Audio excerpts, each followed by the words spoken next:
My mom charged me rent, then gave my room to my sister and her kids without asking. She called me selfish for complaining. I moved out quietly, took everything I paid for, and let the house collapse when my money left. Hey Reddit, I thought living at home was a smart move while I built my career and stacked some savings. Turns out I was just funding other people's choices. I walked away when they crossed the line, and that's when everything really went sideways. Let me explain how it started. My name's Negan. I'm in my late 20s. I work remotely in a technical field that pays well if you stay focused and don't screw around. I moved back home a couple years ago on purpose, not because I ran out of options.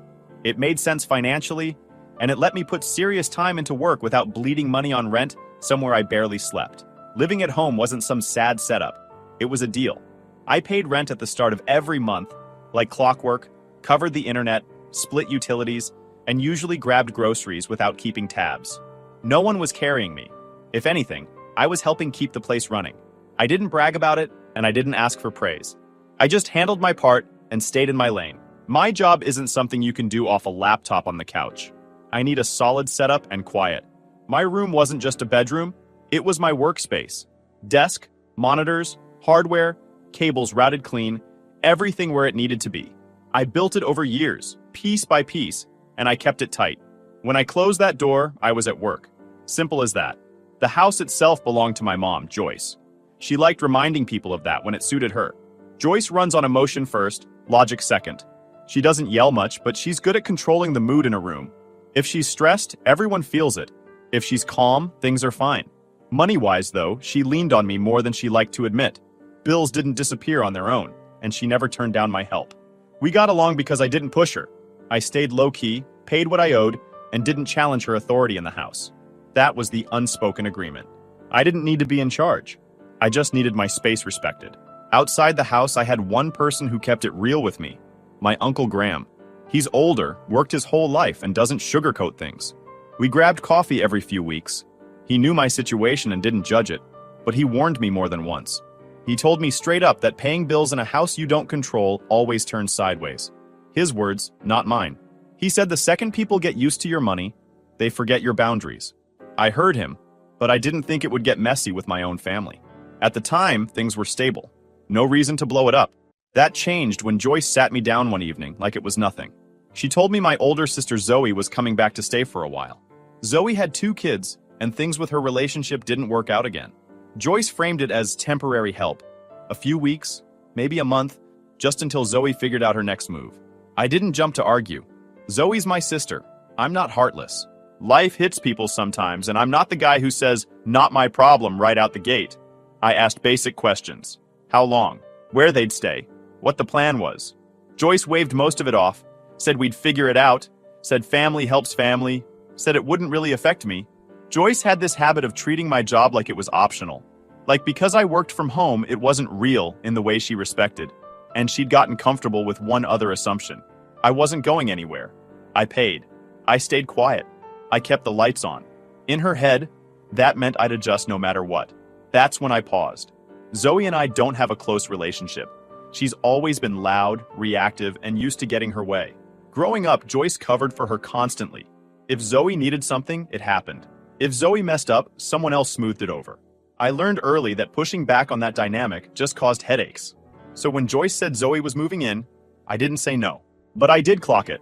I knew how this could go if lines weren't clear. I told Joyce one thing and kept it simple. My room stays mine. My work setup doesn't get touched. I wasn't asking permission. I was stating terms. She nodded and said of course. Said she understood. Said I was worrying too much. That's what she always said when she didn't plan to enforce anything. You're worrying too much was her way of ending the conversation without agreeing to the actual terms. She wasn't thinking, what happens if he leaves? She was thinking, he'll calm down. He always does. I didn't fully buy it, but I let it go. In my head, I set boundaries anyway. I decided what I'd tolerate and what I wouldn't. I wasn't planning to fight, but I wasn't planning to bend either. I had too much time and money invested in my work to let it turn into chaos. Zoe was coming back, kids in tow. Joyce was already in protect mode. And I had a bad feeling that short while didn't mean what Joyce thought it did. That was the moment I stopped assuming things would stay fair and started paying closer attention. Zoe showed up on a Tuesday afternoon with no warning beyond a text from Joyce that said, "They're almost here." Not she's here, they. Two cars pulled up, both packed. Bags, bins, loose stuff piled high, like she wasn't planning on going anywhere soon. She didn't walk in like a guest. She walked in like someone reclaiming territory. Zoe looked worn down and irritated before she even crossed the doorway. No hello to me, just a quick nod and straight into complaining about the drive, the weather, and how hard everything had been lately. Joyce jumped into comfort mode immediately, taking bags, asking questions, telling Zoe to sit down. The kids ran inside without anyone telling them where to go. Leo was older, loud, and bouncing off the walls. Noah followed him around grabbing whatever he could reach. Shoes stayed on. Backpacks hit the floor. They treated the place like a public building. I stayed out of it at first. I went back to my room and closed the door. That was the agreement in my head. Let them settle, don't hover, don't create problems where there aren't any yet. That lasted about an hour. I heard footsteps upstairs. More than once. The kids ran down the hall, laughing, slamming doors.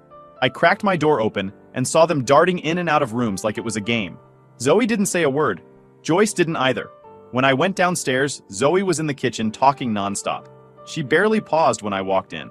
She asked what I did for work again, like she hadn't already been told. I gave a short answer. She laughed and said something about computer stuff and how it must be nice to just sit around all day. I didn't react.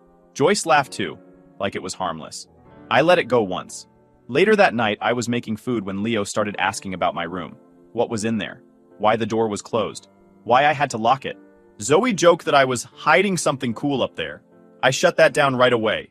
I said my room was my workspace, not a play area. I said the equipment in there wasn't toys and wasn't cheap. I said the kids weren't allowed in there. I wasn't rude about it. I wasn't loud. I was clear. Joyce nodded like she agreed. Zoe rolled her eyes and said, "Okay," in the same tone people use when they don't mean it. Over the next couple of days, the house got louder. Zoe stayed up late watching shows at full volume. The kids were up early and never corrected when they ran through the house. Cabinets were left open. Food disappeared fast. Groceries I bought were suddenly for everyone. Every time something came up, Joyce reframed it. She kept saying we just had to adjust. That Zoe was stressed. That the kids were going through a lot. That family helps family. No one said anything about rules. Zoe kept making comments about my work. She asked why I needed such a big room. Why I needed all that gear. She joked that kids these days made money doing nothing online. Joyce never corrected her. I repeated myself once more.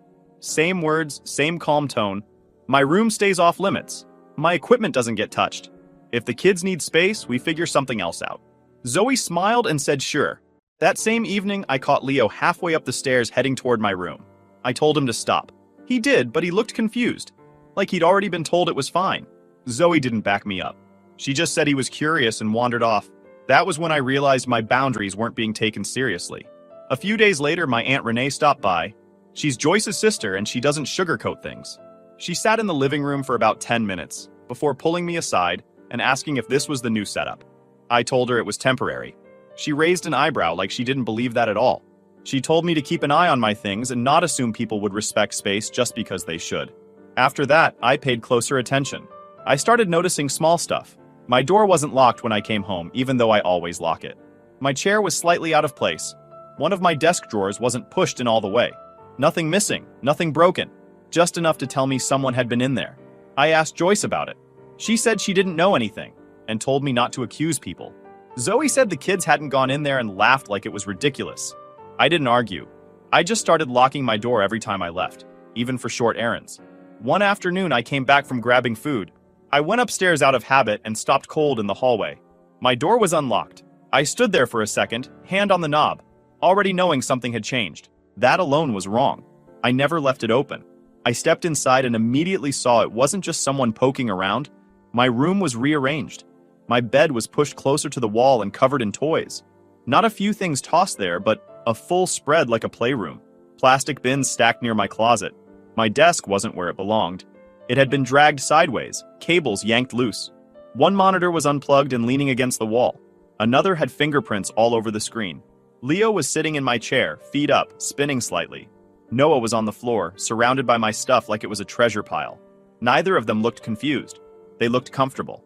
I asked what they were doing in my room. Before either kid answered, Joyce came up the stairs fast. She didn't look around. She looked straight at me and told me to watch my tone. She said I was scaring the kids and needed to calm down. Zoe followed behind her, arms crossed, already irritated. She said the kids needed more space, and this just made sense. She said the guest room was too small and my room worked better. I pointed at my desk and asked why my equipment was unplugged. Joyce said it wasn't damaged, and I could plug it back in later. Zoe said the kids hadn't touched anything important. I told them that room wasn't just where I slept. I told them I paid rent for it and used it for work. I told them moving my stuff without asking wasn't okay. Joyce cut me off and said it was her house and she made the decisions. She said things change when family needs help. She said I was being inflexible. I said paying rent without having any say didn't make sense. I said if I'm expected to contribute, then my space should be respected. Zoe laughed and said I was making a big deal out of nothing. She said I didn't need all that space anyway. She said the kids had it harder than I did, and I should think about someone other than myself for once. Joyce backed her up. She said I was dramatic and selfish. She said I always had to complicate things and couldn't just let stuff go. I asked how long they planned on using my room. Joyce said she didn't know, and that it depended on Zoe getting back on her feet. Zoe said I shouldn't rush her, and that I wouldn't understand because I didn't have kids. I said I needed access to my things. Joyce said I could grab what I needed, but I shouldn't be going in and out whenever I wanted, because it would confuse the kids. Zoe said it was their room now, and I needed to respect their space. That's when it fully clicked. They weren't asking. They weren't negotiating. They'd already decided. I said if anything in that room broke, I expected it replaced. Zoe rolled her eyes and said the kids weren't destructive. Joyce said I was assuming the worst and acting like everyone was against me. I didn't argue anymore. There was nothing to argue. They'd already rewritten the situation, so I was the problem. That night, I waited until the house was quiet. I didn't announce what I was doing. I didn't ask permission. I went upstairs and started pulling out what mattered. Laptop, external drives, audio equipment, hardware I couldn't replace quickly. I packed everything carefully and carried it out to my car in small trips. No one stopped me. No one asked questions. The next morning, Joyce noticed the desk was mostly empty. Monitors gone, hardware gone, the important stuff already out. She asked where my stuff went. I told her I moved my work equipment for now. She didn't like it, but she didn't press. Later that day, she told me I shouldn't be going into the room unless I needed something specific. She said it was better for everyone if I stayed out of the way. Zoe agreed and said I needed to accept that things were different now. I nodded and didn't respond. I locked my car that night with my equipment inside and went to bed in the guest room, knowing something fundamental had changed. Not the room, the situation. That was the point where I stopped trying to fix things. I stopped expecting fairness. I stopped assuming my contributions mattered. I was still paying for the room. I just wasn't allowed to use it anymore. Once my setup was out of the room, work went downhill fast, and it wasn't subtle. It wasn't one bad day or a rough afternoon. It was constant. Every attempt to get anything done turned into a fight with the environment. I tried working from the kitchen table first. I figured I could make it work for a few hours at a time. That lasted maybe 20 minutes. The kids were in and out nonstop, running through the kitchen, climbing on chairs, leaning over my shoulder asking what I was doing, grabbing at my laptop like it was a toy. Zoe never corrected them. Joyce would say, "They're just curious," like curiosity explained fingerprints on my screen. I moved to the living room late at night, thinking it would be quieter once the kids went to bed. It wasn't. Zoe stayed up watching shows at full volume. She didn't ask if it bothered me. She didn't lower it when I was on calls. Headphones didn't fix everything. I still heard laughter, shouting, sudden noises that cut through whatever I was listening to. Calls got interrupted. I had to apologize more than once and reschedule meetings. Deadlines started slipping, not because I wasn't trying, but because I couldn't finish anything cleanly. I wasn't missing work because I was lazy. I was missing work because I didn't have a space to do it. I brought it up calmly, more than once. I didn't slam doors or throw accusations around.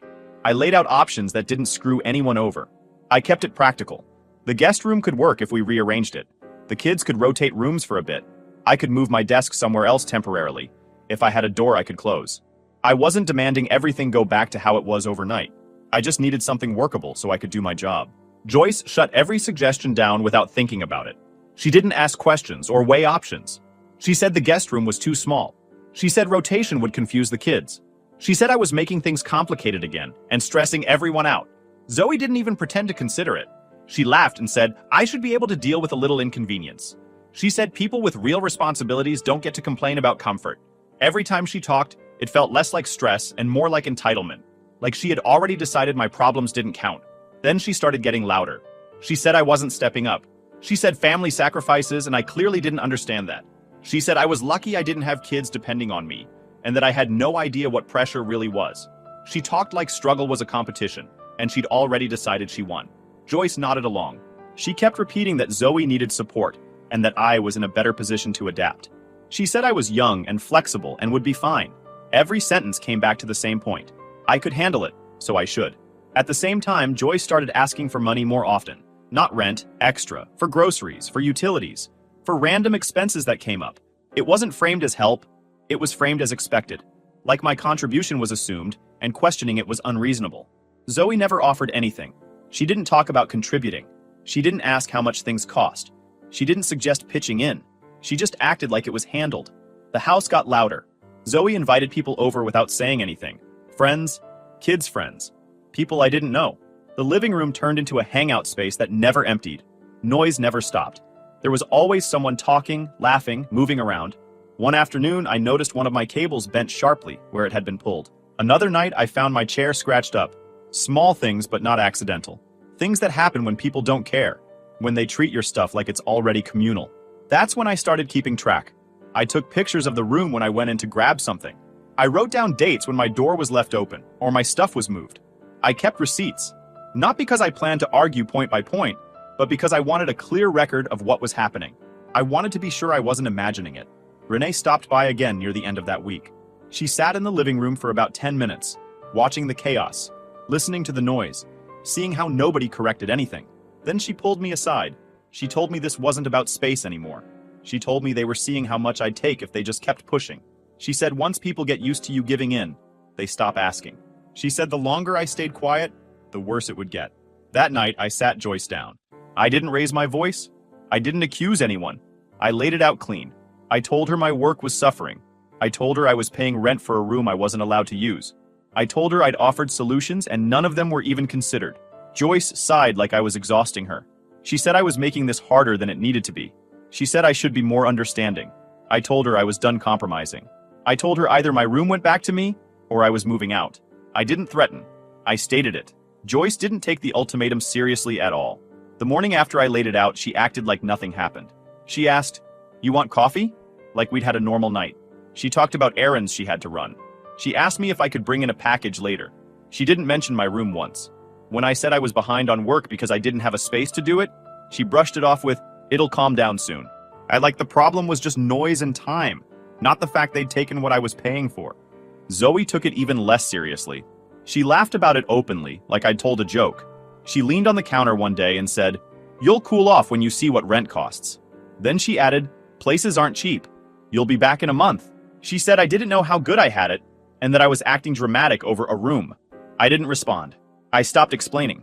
I stopped correcting her. I didn't need to win an argument. I needed a solution. So I started planning. I looked at listings during breaks. I ran numbers late at night. I figured out what I actually needed and what I could cut. I wasn't searching for a dream apartment. I needed a door, reliable internet, and quiet. That was it. A space where I could work and sleep without someone treating it like public property. Within a week, I found a place that worked. Small room in an older building, clean enough, nothing fancy. The landlord was straight to the point, didn't ask a million questions, and didn't care that I worked from home as long as rent showed up. It cost more than what I paid Joyce, but it was doable if I stayed disciplined. I didn't tell anyone. I signed the lease, paid the deposit, got the keys and tossed them in my glove box like they were a spare set. I kept moving the same way I always did. Quiet, steady, no big announcements. Then I started separating things. The internet was in my name. I scheduled the transfer. A couple subscriptions tied to the house went with it. I adjusted my payments so rent stopped the day I moved. I didn't threaten anyone with it. I didn't make a speech. I just handled it like an adult. The provider told me service at Joyce's address would shut off the morning my new service turned on, because the account was moving with me. A few days later, the mood in the house shifted. Joyce started asking questions about bills that she'd never asked before. "Did you pay the internet yet?" she asked, too casual. She mentioned groceries costing more lately, like she was testing the idea that I might cover it without being asked. She didn't say it directly, but I could tell she was feeling the pressure. Zoe started complaining too. She said things were tighter than she expected. She said she thought Joyce had more saved. She made these comments in the living room at full volume, like she wanted the whole house to hear how unfair it was. Not once did she say, "I can help." Not once did she ask what anything actually cost. The tension didn't explode right away. It simmered. Small arguments, Sharp tones, doors closing harder than necessary. Zoe snapping at the kids more often. Joyce getting quiet and short with everyone, then suddenly irritated over small things. The house had that constant edge to it, like one wrong sentence would set somebody off. I stayed out of it. The night before I planned to move, I told Joyce. I waited until Zoe was busy, and the house was quiet. No audience, no drama. I found a place, I said. I'm moving tomorrow. She froze for a second, like her brain needed time to catch up. Tomorrow? She said. Yes. Her face changed fast. She started talking about timing and how sudden it was. She said she needed more notice. She said she wasn't prepared for this. I told her. I gave notice when I asked for my room back. That's when she went straight to money. How am I supposed to cover bills? She asked. Are you still paying rent next month too? You can't just cut us off like this? I said. You'll have to figure it out. Zoe came in halfway through the conversation, and Joyce told her I was moving out. Zoe laughed at first like it was fake. Okay, she said, smiling like she caught me bluffing. Sure you are. Then she realized I wasn't playing. Her voice jumped up fast. She said I was selfish. She said I was abandoning family. She said I was doing this on purpose to punish them. She said I was trying to make her look bad and leave her stuck. I didn't raise my voice. I didn't defend myself. I told her the truth one time. I'm not paying to be shut out of my own space. Zoe snapped back that I was ruining everything, that I was throwing a tantrum, that no one would help her now. She started listing her problems like I was supposed to feel responsible for them. Joyce bounced between panic and anger. One minute she said she didn't think I'd actually leave. The next she said I was overreacting and making a mistake. I didn't change my tone. I didn't apologize. I told Joyce I'd already moved my work equipment. I told her I'd be gone in the morning. I told her I wasn't negotiating. Zoe muttered something under her breath about me crawling back. I ignored it. That night the house was loud. Cabinets slammed, kids restless. Zoe pacing around like she wanted to keep the tension alive. Joyce stayed in her room. I packed the last of my personal things quietly. Clothes, books, anything I didn't want misplaced overnight. The heavy stuff stayed. Desk, chair, the remaining cables and boxes. I wasn't dragging furniture out alone in the dark. That was for the morning. When I finished, I locked the guest room door for the last time and lay down. For the first time in weeks, my head was quiet. No running in the hallway. No arguing waiting downstairs. No pressure to explain myself again and again. They thought I was bluffing. I wasn't. I pulled up early with Renee. No announcement, no warning text. I wanted it done clean and fast. Renee got out of the car first and looked at the house for a second before saying, "Let's get your stuff and go." She wasn't there to argue with anyone. She was there to make sure nothing got out of hand. The moment we walked in, Zoe was already on edge. She didn't even say hello. She just stared at us like we were trespassing. "What's she doing here?" she asked Joyce, loud enough to carry. Renee smiled politely. "I'm helping my nephew move." Zoe scoffed. "He's not moving. This is ridiculous." I didn't respond. I headed straight for the stairs. Zoe stepped in front of me at the bottom. "You're not going up there," she said. "The kids are sleeping." I didn't raise my voice. I didn't slow down. "Move," I said, calm and flat. She didn't. She crossed her arms and planted herself like that was going to work. Renee stepped beside me. "Zoe," she said evenly, "this isn't your house." Zoe snapped her head toward Renee. "Stay out of it. This is family business." Renee didn't blink. Exactly. I walked past Zoe without touching her. She stumbled back half a step, more surprised than anything. That's when Joyce appeared from the kitchen, already worked up. "What is going on?" Joyce demanded. "Why are you doing this today?" "I told you yesterday," I said. "I'm moving." Joyce's face crumpled, then hardened. She went from tears to anger in seconds. "You're tearing this family apart," she said. "Do you have any idea what you're doing?" I kept moving. When I opened the door to what used to be my room, the mess hit me again. Toys everywhere. Food wrappers on my desk. My chair jammed into the corner. Stuff I didn't recognize piled on shelves that used to be clear. I'd cleared my essentials out already, but they'd kept living in there like it was theirs. So in the time between, it hadn't gotten better, it had gotten worse. Zoe rushed in behind me. "You can't just barge in here," she said. "This is their room."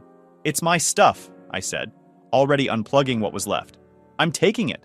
She raised her voice. "You're abandoning your nieces. You're really doing this to kids?" Renee stepped in. "Stop using your kids as a shield," she said. "This is about control." Zoe spun on her. "You don't get to talk to me like that." Renee didn't back down. "Then don't act like this." Joyce stood in the doorway crying again. "I didn't think you'd actually go through with this," she said. I thought you'd calm down. I didn't look at her. I kept packing. I took what I paid for. Desk, chair, remaining equipment, boxes of cables. Nothing extra, nothing petty, just mine. Zoe hovered, making comments the whole time. You're selfish. You think money makes you better than everyone. You'll regret this. I ignored her. At one point, she tried to grab one of the boxes. Renee stepped between us immediately. Don't, she said. That's his property. Zoe threw her hands up. Unbelievable. He's really doing this. Joyce snapped. This is my house, she yelled.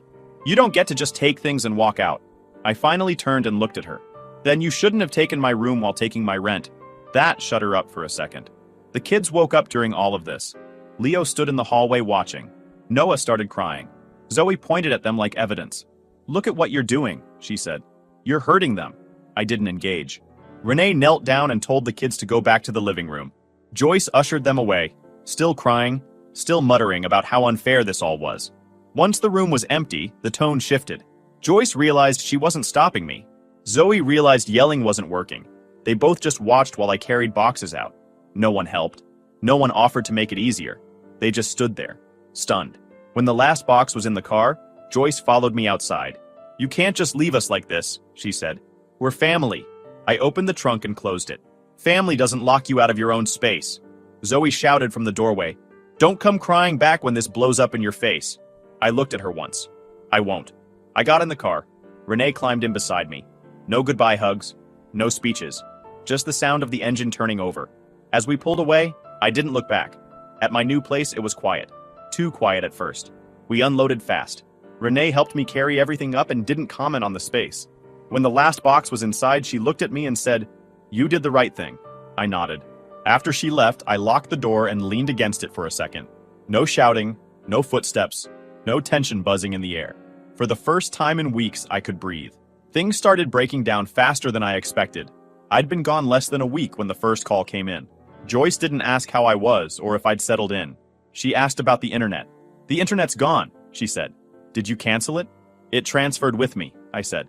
It was in my name. There was a pause, like she didn't understand the sentence. Then her tone sharpened. Well, you need to put it back. Zoe needs it for the kids. I don't live there anymore, I said. You'll have to set it up. She hung up on me. 2 days later, the utilities started piling up. Joyce texted screenshots of bills like evidence, power, water, a past due notice she'd never mentioned before. No explanation, just numbers and question marks. I replied once. I'm not paying bills for a house I don't live in. That set her off. She called, already yelling. She said I left her in a crisis. She said I was irresponsible. She said I owed her extra for the rest of the month because I didn't give enough notice. You took my room while taking my rent, I said. That was the notice. She called me ungrateful and hung up again. Zoe stayed quiet at first. That didn't last. A few days later, she texted me like nothing happened. No apology, no accountability, just friendly, casual messages asking how my place was and if I'd figured things out yet. I didn't answer. She tried again later that night. This time it was about money. Mom's really stressed, she wrote. We're all under a lot of pressure right now. Maybe you could help out a little until things settle, I replied once. You live there. You can help. That's when the tone flipped. She said I was being cruel. She said I was punishing the kids. She said I was trying to make her fail on purpose. She said she'd never do this to me. I didn't engage. Without the internet, the house got louder. The kids couldn't stream anything. Zoe complained to Joyce constantly. Joyce snapped back. Arguments started happening in the open instead of behind closed doors. Then, Joyce made it public. She posted online about how her son walked out during a hard time. She didn't name me, but it was obvious. Messages started coming in right away. Cousins. An aunt I barely talked to. Even one of Joyce's friends. Same question every time. What actually happened? I ignored it for a day. Then I stopped pretending silence was maturity. I didn't write an essay. I didn't argue in comments. I posted one thing and one thing only. The facts. Screenshots of my rent transfers. The internet bill in my name.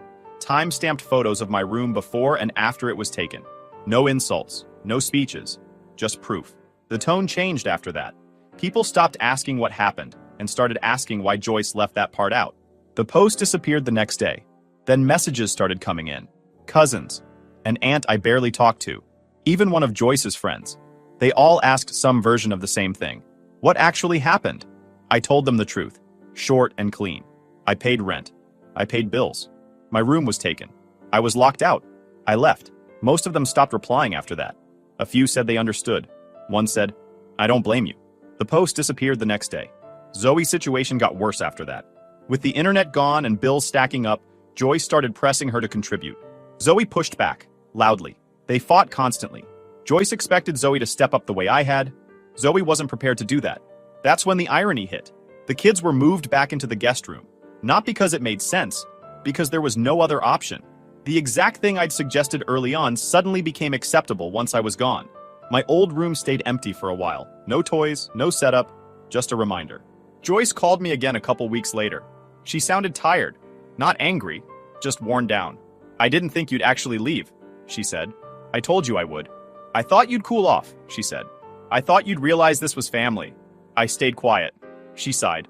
"Things are harder now." "I know," I said. There was a long pause. She didn't apologize. She didn't admit fault. She just said, "I wish you'd handled it differently." I answered once and that was it. I handled it the only way I could. She didn't argue.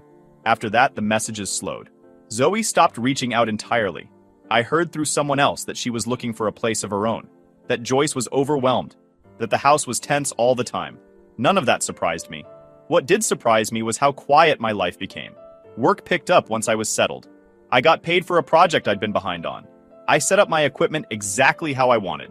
No one touched it. No one commented. No one hovered. Some nights I worked late, not because I had to, but because I could. The silence wasn't heavy. It was clean. I wasn't angry anymore. I wasn't replaying arguments in my head. I wasn't bracing myself every time I heard footsteps. They thought respect disappeared when I left. It didn't. It was never there to begin with. If you enjoyed this video, please hit that subscribe button. It really helps the channel and help us bring you more and better stories. Thanks.